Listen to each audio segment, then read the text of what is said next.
T का insertion कैसे किया जाता है फीमेल में। कॉपर टी की इंसर्शन की बात करते हैं तो अलग अलग कंडीशन में हम अलग अलग टाइम ड्यूरेशन पे इंसर्शन करते हैं कॉपर टी का।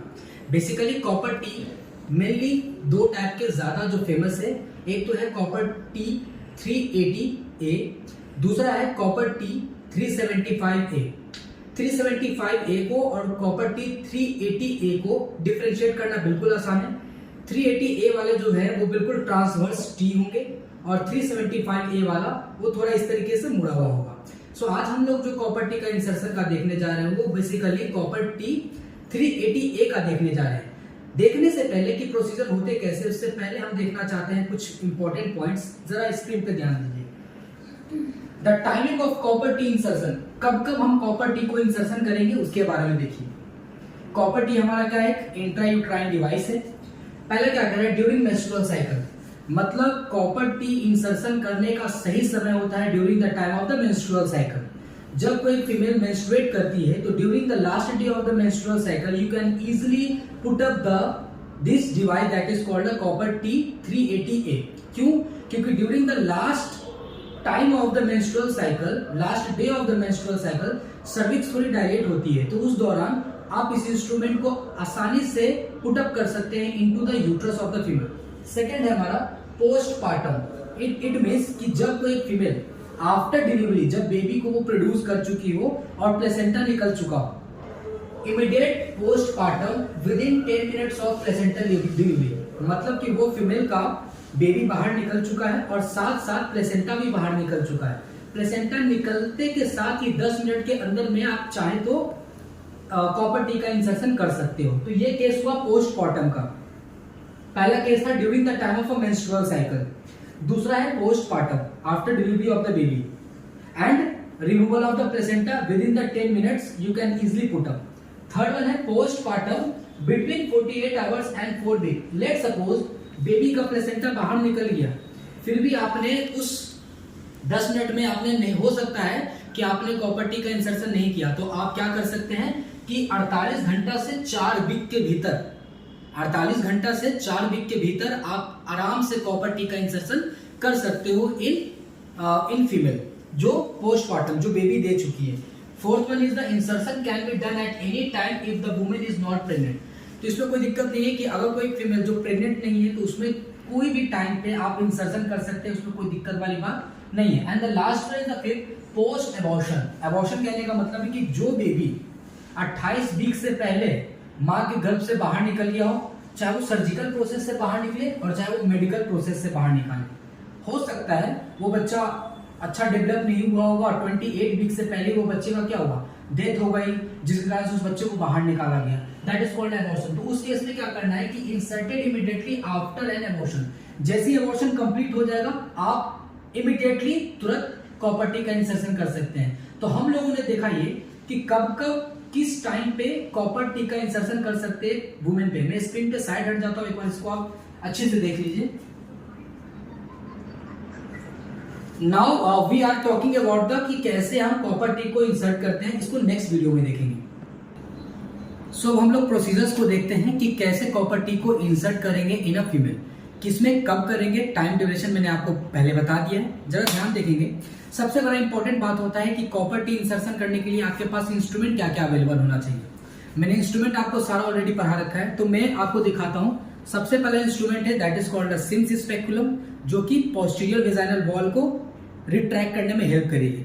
Second instrument is called uterine sound. इससे हम क्या करेंगे, यूट्रस से सर्विक्स का यानी कि यूट्रो सर्वाइकल लेंथ नापेंगे। इससे उससे हमें पता चलेगा कि उस फीमेल का यूट्रो सर्वाइकल लेंथ क्या है और उसके हिसाब से कॉपर टी को इंसर्ट करते हैं। थर्ड इंस्ट्रूमेंट आपको सीजर चाहिए एंड फोर्थ इंस्ट्रूमेंट आपको स्पॉन्ज होल्डर चाहिए। तो ये 4 इंस्ट्रूमेंट के सहारे में हम कॉपर टी को इंसर्शन आराम से कर सकते हैं। मैं टेक्निक बताता हूँ किस तरीके से इंसर्शन करते हैं, थोड़ा नजदीक आइए। So this instrument is known as a copper T 380A। 380 यानी 380A को पहचानने के लिए आप देख सकते हैं ये बिल्कुल टी शेप का होगा, ठीक है। तो आप देख सकते हैं साथ में एक पैलेट देता है, इसको हम लोग यूज बताएंगे अभी साथ में। ये देखिए जैसे ही मैं इसको कॉपर टी को बाहर निकालता हूँ तो आपको ये थ्रेडिंग दिख रहे होंगे आराम से। ये नायलॉन की थ्रेडिंग होती है। किस तरीके से कॉपर देखो रैप किया हुआ है यहाँ पे भी और आर्म पे भी। ये हमारा हो गया आर्म, ये देख सकते हो कॉपर टी पे किस तरीके से है ना रहा है। तो आप क्या करना, पहले इसको जिस तरीके से वो इंसर्टेड था पहले इसको इसी तरीके से रहने दीजिए आप।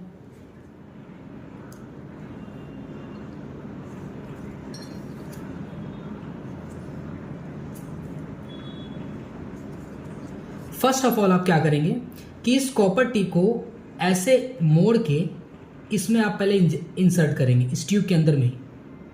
इसके लिए आपको एक स्पेशलिस्ट की रिक्वायरमेंट होगी। कॉपर टी का मैंने आर्म को क्या किया, मैंने फोल्ड करके इसके अंदर ही मैंने पुटअप कर दिया। पहले इस तरीके से करेंगे।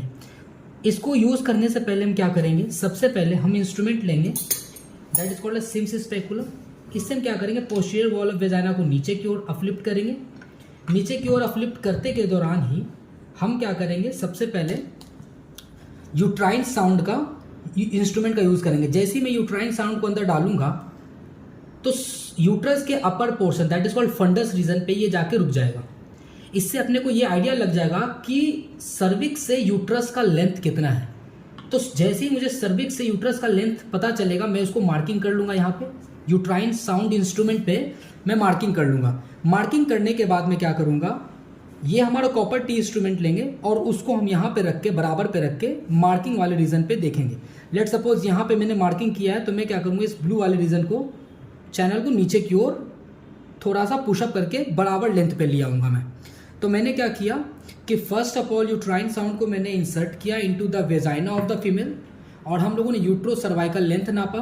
Utero cervical length let suppose इतना आया, उसके हिसाब से कॉपर टी को भी लेके उसके लेंथ को मिला लेंगे।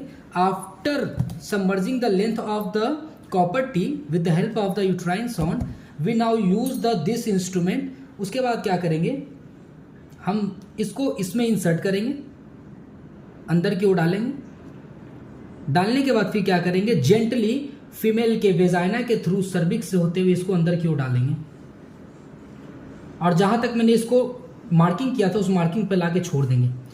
उसके बाद मैं क्या करूंगा, जैसे ही कॉपर टी अंदर चला जाएगा आप देख सकते हैं, उसके बाद मैं क्या करूंगा, इसको पुश करूंगा। जैसे मैं पुश करूंगा तो कॉपर टी ऊपर जाने के बाद आप देख सकते हैं कॉपर टी आके यूट्रस ऑफ द बॉडी में जाके फंस चुका है।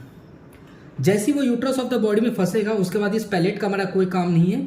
इस पैलेट ऑफ द बॉडी को मैं क्या करूंगा, बाहर की ओर निकालने की कोशिश करूंगा, लेकिन निकालने से पहले हल्का बाहर की ओर निकाल लेंगे और मैं जेंटली पुल अप करके देख लूंगा क्या वो यूट्रस के वॉल में इंडोमेट्रियम लेयर में जाके वो फंसा है या नहीं। अगर वो फंस चुका होगा तो हम जेंटली क्या करेंगे, लेट सपोज मेरे पास तो ये स्ट्रक्चर है, मान लो लेट सपोज ये फंस चुका है, तो मैं क्या करूंगा, जेंटली दोनों को एक साथ जब पुल अप करूंगा ना तो आप देख सकते हैं दोनों को मैंने बाहर निकाल दिया और फीमेल के यूट्रस में कॉपर टी इंसर्टेड हो चुके हैं। ये थ्रेड वेजाइना के बाहर निकल जाते हैं according to need of the patient. अगर पेशेंट को लगता है कि वेजाइना के बाहर ये निकला हुआ है ये नायलॉन की थ्रेड, अगर उसको कंफर्टेबल फील नहीं होता तो कई लोग उसको कट भी कर लेते हैं। जब वो अंदर फिंगर इंसर्ट करके टच करेगी तो उसको फील नायलॉन का थ्रेड होना चाहिए, जिससे ये पता चलता है कि वो अच्छे जगह पे फिक्स जगह पे इंसर्टेड हो चुका है। तो इस तरीके से एक फीमेल में कॉपर टी इंसर्शन किया जाता है। सो बेसिकली आपने देखा कि कैसे कॉपर टी को इंसर्ट किया जाता है फीमेल, कब कब किया जाता है, टाइम आपको बता दिया गया था, किस फीमेल में कब करना है, एबॉर्शन के समय में कब कराना है, पोस्टपार्टम के समय में कब कराना है। तो ये सारे बात को याद रखना है। और एक अगर फीमेल जो प्रेग्नेंट नहीं है तो उसमें तो किसी वक्त हम इंसर्ट कर सकते हैं कॉपर टी का। तो कॉपर टी का हम इस्तेमाल क्यों करते हैं, इसका आप लोग कमेंट सेक्शन में नीचे जाके आंसर जरूर बताएं। Thank you.